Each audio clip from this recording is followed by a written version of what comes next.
C'est le fils d'un pasteur, maintenant accusé d'avoir enfermé 4 personnes dans leur propre enfer, dans son sous-sol. Les autorités affirment qu'il a retenu 4 personnes contre leur gré, les battant et les étranglant chez lui, dans certains cas pendant près d'une décennie. La police dit avoir découvert la maison de l'horreur après la mort d'une personne prétendument captive. Nous suivons l'affaire présentée par Law & Crime. Je suis Chris Stewart.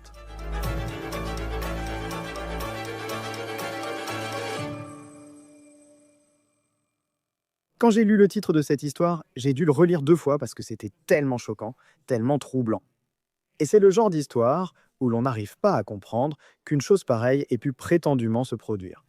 Mais la police de Lancaster, Caroline du Sud, affirme que ces allégations sont réelles. Elles tournent autour de cet homme, Donnie Ray Birchfield Jr., actuellement arrêté. Il fait face à plusieurs accusations, je vais en parler dans un instant. Les forces de l'ordre précisent que d'autres chefs d'accusation pourraient ensuite s'ajouter selon les résultats de l'enquête en cours. Revenons au moment où la police a découvert pour la première fois ce qui se serait passé dans la maison de Birchfield. L'histoire débute le 25 juillet, la police de Lancaster, en Caroline du Sud, à 1h au sud de Charlotte. Ils ont reçu un appel concernant un décès non surveillé à l'intérieur de la maison de Birchfield. Selon les mandats obtenus par le média Post and Courier, la police a déterminé que la femme décédée à l'intérieur de cette maison était en fait morte, un jour avant leur arrivée chez Birchfield. Ils affirment aussi qu'il existait des preuves que la femme avait été privée de nourriture, d'eau et de soins médicaux. Ce n'était que le début de ce que les forces de l'ordre auraient découvert chez Birchfield. 3 autres personnes étaient aussi dans la maison et la police dit qu'elles semblaient retenues captives par Birchfield. Nous avons trouvé plusieurs photos de Birchfield sur les réseaux sociaux. Ce sont des photos de lui et de sa famille. Et à bien des égards, il semble qu'il continuait à vivre sa vie publiquement alors que tout cela se serait passé derrière la porte de sa maison. Le journal rapporte également que la femme décédée avait un mari et qu'il était retenu captif à l'intérieur de la maison de Birchfield. Il y avait 2 autres personnes, soit un total de 4 personnes qui auraient été retenues captives. Les 2 autres étaient des femmes. La police précise la relation de Birchfield. La police a déclaré que pour le mari et la femme, Birchfield était leur seul soutien. Il n'est pas clair pour le moment qui ils sont, et il n'est pas clair comment Birchfield les connaissait. Maintenant, en ce qui concerne les 2 femmes qui auraient eu une relation amoureuse avec Birchfield, la police dit que l'une d'elles avait emménagé dans la maison en septembre de l'année dernière. L'autre, tenez-vous bien, était dans la maison selon la police depuis 2015. On parle d'une décennie. Maintenant, sur Facebook, encore une fois, on voit Birchfield sur des photos, semblant mener une vie normale. Et il y a une femme avec lui sur une photo de profil, mais on ne sait pas qui c'est. D'après la police, Birchfield retenait les 4 personnes dans son sous-sol et ne les laissait sortir que lorsqu'il l'autorisait. La police dit aussi que Birchfield contrôlait les téléphones portables des victimes. Il les empêchait d'appeler à l'aide. Il aurait aussi contrôlé les repas et l'accès aux toilettes des victimes. Physiquement, la police affirme que Birchfield a maltraité les victimes, notamment en les étranglant. Une femme aurait dit à la police que Birchfield l'avait menacée, elle et sa famille, affirmant savoir dissimuler un corps grâce à son expérience. Depuis 2021, la police affirme que Birchfield a utilisé les cartes de crédit et de débit du couple pour payer au moins $2000 d'achat en ligne chez Walmart. Il y a eu 32 transactions, toutes selon la police pour Birchfield. Financièrement, il aurait aussi dépensé près de $12 000 de ce couple en 8 mois pour rembourser des cartes de crédit. Vous vous demandez sans doute quel monstre c'est ? Eh bien, un membre de sa famille rejette ces accusations, les qualifiant de commérage. Je vais vous dire ce qu'elle a déclaré dans un instant. Nous savons que Birchfield apparaît souvent en photo avec sa famille. Il semble qu'il soit le fils d'un pasteur baptiste à Lancaster, en Caroline du Sud.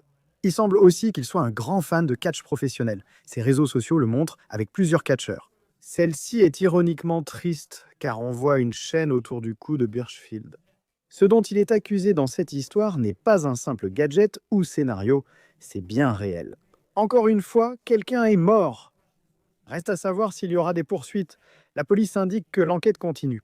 Maintenant, en ce qui concerne au moins une personne qui pourrait le soutenir sur les réseaux sociaux, c'est sa sœur, car elle a publié sur Facebook, je cite, « Avant de partager ou de republier quoi que ce soit sur ma famille, s'il vous plaît, arrêtez-vous et mettez-vous à notre place. » Et si c'était votre fils, votre frère ou votre ami dont on colportait des ragots et qu'on jugeait en ligne, propager des spéculations, répéter des affirmations non vérifiées et ajouter des commentaires ne fait qu'aggraver les choses. Cela n'aide personne. Maintenant, écoutez, Il est vrai que nous n'avons pas entendu la version de Birchfield. S'il existe la moindre chance d'un malentendu, nous attendrons évidemment d'entendre ses explications. Il reste incertain comment la femme est morte chez lui. Nous attendons toujours la cause du décès des autorités. Et il n'est pas clair non plus comment quelqu'un aurait pu être retenu captif, dans au moins un cas, pendant une décennie sans que personne ne le sache, jusqu'à cet été, lorsque Birchfield a été arrêté. Lorsque nous avons parlé aux forces de l'ordre, ils ont dit que d'autres accusations pourraient être portées au fur et à mesure que l'enquête se poursuit. Et c'est une enquête très compliquée. Birchfield fait actuellement face à 16 chefs d'accusation. Il y a 2 chefs de maltraitance sur adultes vulnérables, 4 chefs de séquestration, 2 chefs de violence domestique grave et aggravée, fraude à la carte de transaction financière, exploitation et 3 chefs d'exploitation d'adultes vulnérables, 2 chefs de vol de carte de transaction financière et fraude à l'identité. Il est détenu sous caution de 150 000 $.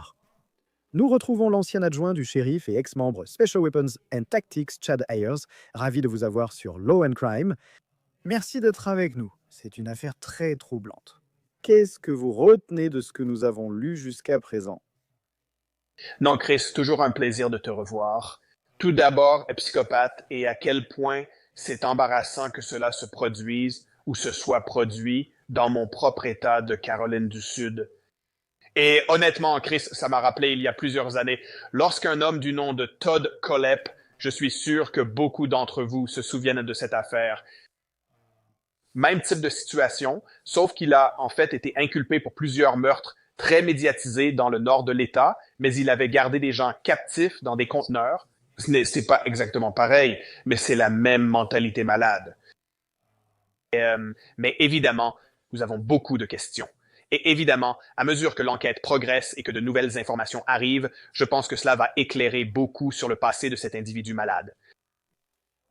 Et il y a une personne qui a déclaré qu'elle avait été retenue captive depuis 2015. Et je pense que n'importe qui, vous savez, on penserait que si quelqu'un ne se présentait pas au travail pendant une journée, il recevrait peut-être un appel de son employeur ou d'un membre de sa famille. Mais nous avons vu dans ces cas où quelqu'un disparaît pendant un certain temps, comme cela s'est déjà produit auparavant. Comment se fait-il que quelqu'un puisse passer entre les mailles du filet aussi longtemps? Et cela conduit à ce moment où, 10 ans plus tard, il se retrouve dans un sous-sol à Lancaster, en Caroline du Sud. Oui, tu sais, parfois, Chris, je dois me rappeler que tout le monde n'a pas le même type de relation avec sa famille et ses amis que moi. Je viens d'une famille très soudée. Je parle à mes parents tous les jours ou tous les 2 jours. On est vraiment proches. Mais il est important de se rappeler que tout le monde n'a pas ce genre de relation avec la famille Rimson. Je pense que lorsqu'on est en couple avec une personne narcissique comme cet individu, on peut commencer à jouer à des jeux psychologiques. Écoute, c'est une forme de violence domestique. C'est exactement ça, de la maltraitance domestique. C'est pour ça qu'il est important, tu sais, de repérer ces premiers signes d'alerte, même si c'est juste une connaissance ou un collègue de travail et que tu commences à voir certains de ces signes. Ne les ignore pas, d'accord? Je pense qu'il est important de signaler ces choses aux autorités. Tu sais, quand on voit un comportement inquiétant, tu ne vas pas me faire croire que ça a duré 10 ans, tu sais, et je comprends. Écoute, Lancaster est très rural. C'est vraiment au milieu de nulle part. Donc, l'idée que tu sois dans un quartier animé, je ne sais pas, évidemment, mais il devait forcément y avoir des signes révélateurs que quelque chose n'allait pas dans cette maison. Lorsque tu interviens sur un décès non surveillé, car tout a commencé ainsi, c'est quelqu'un, peut-être le suspect, Donnie Birchfield dans ce cas. Il appelle parce qu'il y a un cadavre chez lui. Mais en tant qu'adjoint du shérif, si tu y vas et que tu interviens sur ce genre de situation, qu'est-ce que tu cherches? Qu'est-ce qui fait que tu restes sur tes gardes? Ou tu te dis, attends une seconde, ce n'est pas juste. Tu sais, je ne sais pas s'ils étaient âgés, mais quelqu'un qui est simplement décédé chez lui. Il y a quelque chose de bien plus grave qui se passe ici. Eh bien, tu sais, je pense aussi que ça dépend de chaque cas. Il y a eu de nombreuses fois où j'ai répondu à des décès naturels quand j'étais adjoint, ou tu sais, et c'était peut-être une personne âgée ou une personne atteinte d'un cancer en phase terminale. Dans certains cas, si j'arrive et qu'il y a un défunt en contactant le médecin ou les services d'urgence, si le médecin accepte de signer le certificat de décès, il n'est pas nécessaire que le coroner ou les enquêteurs se déplacent, surtout si la personne était atteinte d'une maladie en phase terminale depuis longtemps. je vais signer ce certificat de décès. Mais tu sais, quand j'arrive et qu'il y a plusieurs personnes, je vais un peu évaluer l'environnement, tu vois. Ou bien est-ce que cette personne malade a tellement manipulé ces gens qu'ils ont aussi joué le jeu? Tu vois, donc en regardant autour, y avait-il des signes de lutte? Est-ce que ça ressemble à une vraie mort naturelle? Quelles sont les conditions de vie à l'intérieur de cette résidence? En parlant au suspect, tu sais, était-il le principal aidant? Tu vois, qu'est-ce qu'on peut découvrir? Il faut d'abord partir de la base, Chris, puis construire et poser les bonnes questions. Je pense que c'est la bonne façon de faire. Je pense à d'autres cas où il y a des allégations selon lesquelles quelqu'un a été retenu contre sa volonté pendant une longue période. De l'extérieur, on imagine ce que cela pouvait être sans image du sous-sol. Il est aussi accusé de violence physique envers les victimes. Mais vous savez, on imagine quelqu'un enchaîné comme à l'époque médiévale, vous voyez, contre un mur. Mais nous avons vu dans de nombreux cas où les forces de l'ordre disent que ce n'est pas exactement comme ça que ça se passe. Je veux dire, en général, dans ces cas-là, de quelles preuves a-t-on besoin pour démontrer que quelqu'un a été retenu contre sa volonté? Oui, évidemment, Tom Fer, comme nous l'avons vu dans ce cas, où il supprime l'accès au téléphone portable, aux emails, à Internet, aux moyens pour ces personnes de communiquer. Comme tu l'as dit, il n'est pas nécessaire que quelqu'un soit enchaîné ou attaché avec du ruban adhésif comme dans les films. Ce n'est pas un film avec Liam Neeson. Cela peut être une intimidation psychologique. Par exemple, dire si tu veux manger tes médicaments ou un endroit où vivre, tu fais ce que je te dis. C'est de la manipulation narcissique, une forme d'enlèvement, car tu retiens ces personnes contre leur gré et les empêches de parler. C'est aussi une forme de violence domestique. En Caroline du Sud, prendre le téléphone de son conjoint ou partenaire est considéré comme de la violence domestique. Et donc, encore une fois, il y a plus que juste le gars avec la grosse veste qui te retient et t'attache dans ta cave. Ça peut aussi être psychologique et je crois vraiment que c'est ce qui s'est passé dans ce cas. C'est donc vers le 25 juillet que les forces de l'ordre ont répondu à ce décès non surveillé. Et puis tout s'est enchaîné. Je crois qu'il a été arrêté le 1er août. Nous sommes en septembre et l'histoire commence à émerger. Mais je pense, au moins dans le cas de l'individu qui aurait été retenu depuis 2015, je veux dire, comment remonter aussi loin, constituer un dossier et essayer de comprendre et de reconstituer une chronologie. Parce que vous ne le faites pas seulement pour une personne, dans cette situation, vous le faites pour 4 personnes. Oui, les retirer maintenant que cet individu malade a été arrêté, ça donne un peu plus d'air et de tranquillité d'esprit à ses victimes. Évidemment que je voudrais qu'un conseiller ou un psychiatre spécialisé en médecine légale soit présent pour d'abord amener ces personnes à un point où, vous savez, on puisse leur parler. Parce qu'imaginez simplement la brutalité et les jeux psychologiques auxquels ces personnes ont été soumises pendant tout ce temps. On parle parfois de 10 ans pour certains retrouvés dans cette résidence. Pouvez-vous imaginer? Écoutez, mais nous avons vu cela à maintes reprises. Il y a eu de nombreux cas qui ont attiré l'attention nationale, où des enfants étaient enfermés, où les serrures de leur résidence étaient retournées pour qu'ils n'aient pas accès. Dès que je peux rassurer ces personnes et leur dire que ce monstre est en prison, vous êtes en sécurité. À ce moment-là, leur garde baisse et ils se sentent plus libres d'en parler. Écoute, encore une fois, il y a beaucoup de choses, Chris, que nous ne savons pas sur cette affaire. Est-ce que ça aurait pu être une situation où il nourrissait cette personne? Y avait-il un problème de toxicomanie? Est-ce qu'il donnait essentiellement des drogues à la victime pour qu'elle reste là? On voit cela souvent dans la traite sexuelle et certaines affaires de prostitution où le proxénète entretient la dépendance à la drogue, obligeant à se prostituer pour l'alimenter. Il y a donc différentes façons de faire cela, mais la première étape, c'est de les séparer du suspect et de faire venir des conseillers professionnels pour détendre l'atmosphère et leur faire comprendre qu'ils sont dans un environnement sûr. Et parmi les chefs d'accusation auxquels il fait face en ce moment, il y a l'abus d'adultes vulnérables. C'est le terme qui est utilisé. Et en Caroline du Sud, comme nous ne connaissons pas l'identité des victimes, nous savons qu'il y avait 2 femmes avec qui il entretenait une sorte de relation amoureuse, et puis il y avait un couple, un mari et une femme, dont il était considéré comme le seul soutien. Cela paraît vague, mais tous sont vus comme des adultes vulnérables. Légalement, qu'est-ce que cela implique? Chris, selon la loi en Caroline du Sud, un adulte vulnérable désigne une personne âgée de 18 ans ou plus qui présente une condition physique ou mentale l'empêchant de subvenir adéquatement à ses propres besoins ou à sa propre protection. Toute personne pouvant séjourner en établissement ou en soins de longue durée pour la mémoire répond à ces critères. Oui. Et aussi, je pense simplement que comme il apparaît sur des photos avec des membres de sa famille sur les réseaux sociaux, il a été rapporté que son père est pasteur dans une petite communauté, un prédicateur baptiste que les gens connaissent dans la communauté. Je ne connais pas leur relation ni la fréquence à laquelle ils étaient ensemble. Du point de vue des forces de l'ordre, il s'agit de reconstituer l'histoire de ces 4 personnes et de supposer que quelqu'un a forcément vu quelque chose à un moment. Je veux dire, de quel type d'accusation parle-t-on? Je ne parle pas du père, mais en général. Si des gens savaient qu'il y avait quelqu'un dans cette maison, hein, comment déterminer si d'autres personnes sont impliquées, hein?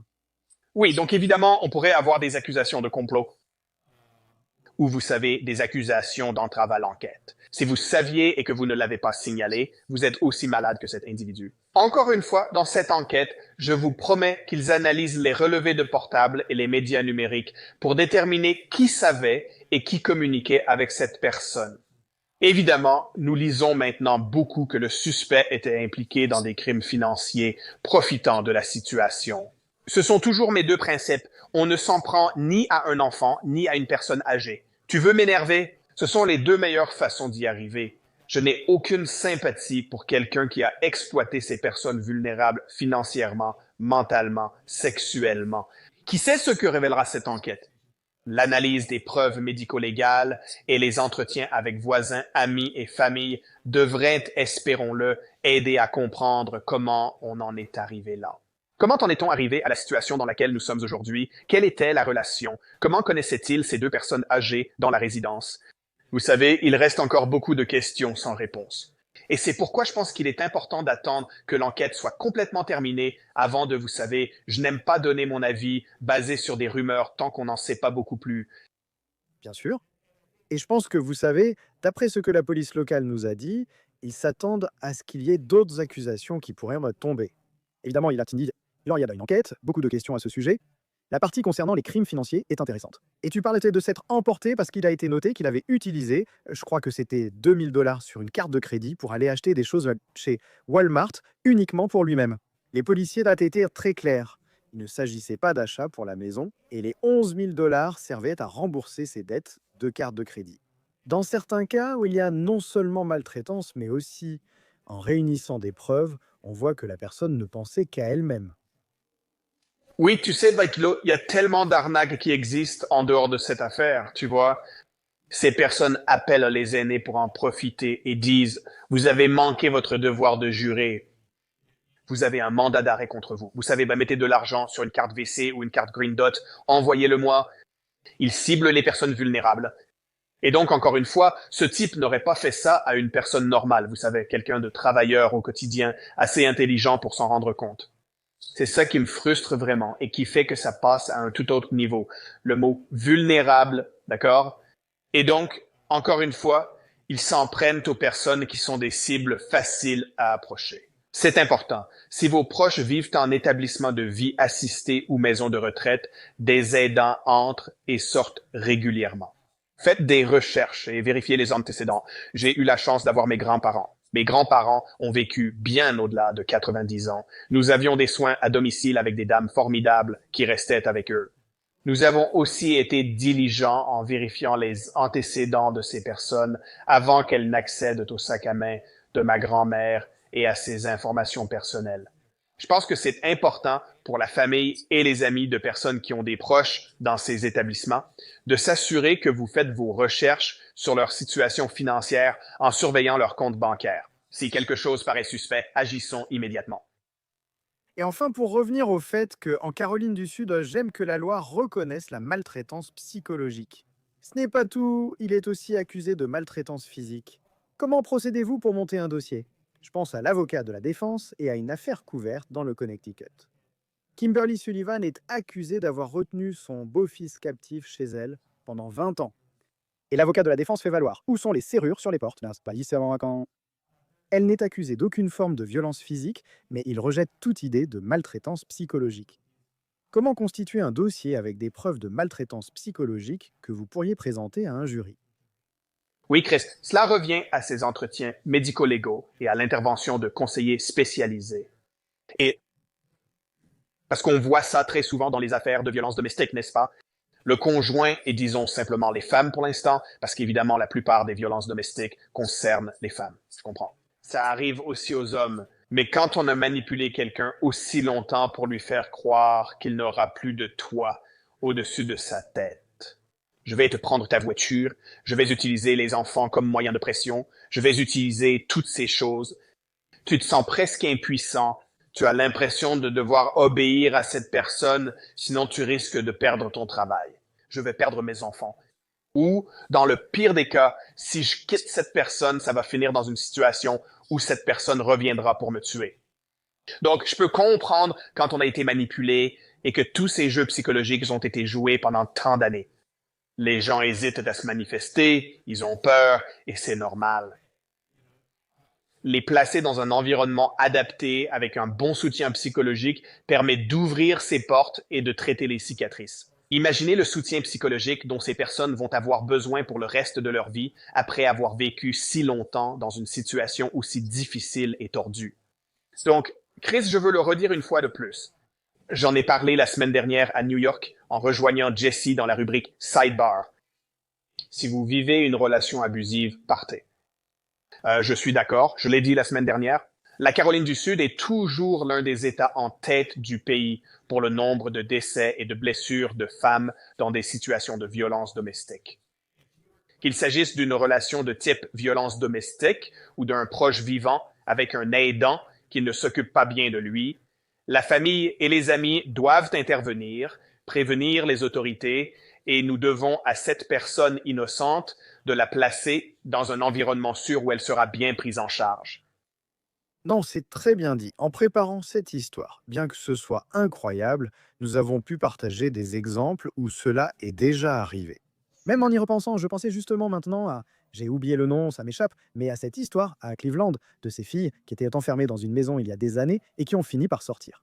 Vous savez, on voit ce genre d'histoire encore et encore, elles sont vraiment choquantes. Chad Ayers, c'est toujours un plaisir de vous avoir sur Law and Crime. Merci de nous avoir aidés à analyser cette affaire. Chris, merci encore. J'ai hâte de la prochaine fois. C'était On the Case présenté par Law and Crime. Abonnez-vous à notre chaîne YouTube et Spotify. Je suis Chris Stewart. À bientôt.